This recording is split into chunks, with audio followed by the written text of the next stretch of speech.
8 orang tenaga medis di Rumah Sakit Umum Daerah Soe yang melakukan kontak langsung dengan 2 warga kota Soe yang terkonfirmasi positif COVID-19 sudah dilakukan rapid test dan hasilnya non-reaktif. Kendati demikian, tim gugus Kabupaten Timur Tengah Selatan telah mengkarantina para tenaga medis di lokasi karantina terpusat bilangan jalur 2 Pemda TTS. Berikut liputan selengkapnya untuk Anda. 8 orang tenaga medis di Rumah Sakit Umum Daerah Soe yang melakukan kontak langsung atau menangani pasien terkonfirmasi positif COVID-19 sudah dilakukan rapid test dan hasilnya non-reaktif. Kendati demikian, tim gugus Kabupaten Timur Tengah Selatan telah mengkarantina para tenaga medis di lokasi karantina terpusat bilangan jalur 2 Pemda TTS. Ketua Tim Gugus COVID-19 Kabupaten Timur Tengah Selatan Bupati Epi Tahun melalui Direktur Rumah Sakit Umum Daerah Soe Dr. Ria Tahun kepada Kabar Limurai menjelaskan, tim medis RSUD Soe menangani 1 pasien COVID-19 dari 2 orang yang terkonfirmasi positif COVID-19. Pasien terkonfirmasi positif COVID-19 ini jelas Ria ditangani oleh 8 orang tenaga kesehatan dan sampai saat ini kesehatan pasien dalam kondisi stabil. Guna meminimalisir para tenaga kesehatan terpapar COVID-19, pihaknya telah melakukan rapid test bagi tenaga kesehatan yang melakukan kontak erat dengan pasien positif COVID-19. Dan hasilnya non-reaktif.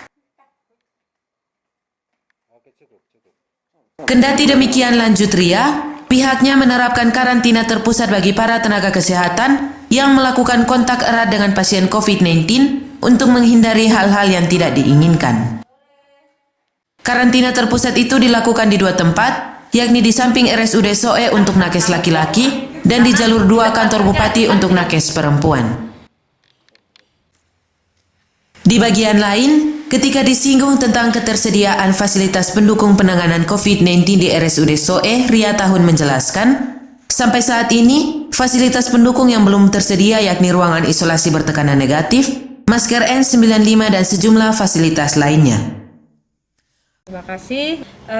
Untuk nakes yang sudah dilakukan rapid test itu kan kami sudah pernah ada 2 kasus. Yang pertama kasus Nyonya NK itu ada 16 orang tenaga kesehatan yang di rapid test. Sedangkan untuk yang konfirmasi positif yang kontak erat dengan nakes yang kontak erat dengan pasien N itu ada 8 orang. Dan itu sudah di rapid test, hasilnya non-reaktif. Mereka menginap, kami menyiapkan dari Pemda, menyiapkan ada 2 penginapan, yang pria di samping rumah sakit, kemudian yang wanita di Jalan Kemban, lingkar luar.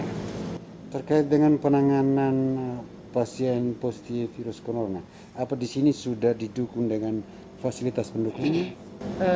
Fasilitas pendukung yang kami belum ada itu ruangan bertekanan negatif. Jadi seharusnya penanganan COVID-19 itu harus di ruangan bertekanan negatif, ruang isolasi bertekanan negatif. Tapi kami belum ada.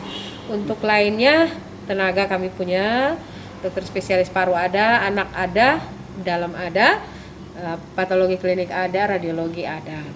Kemudian APD kami ada, ya tidak lengkap juga, cuma ada.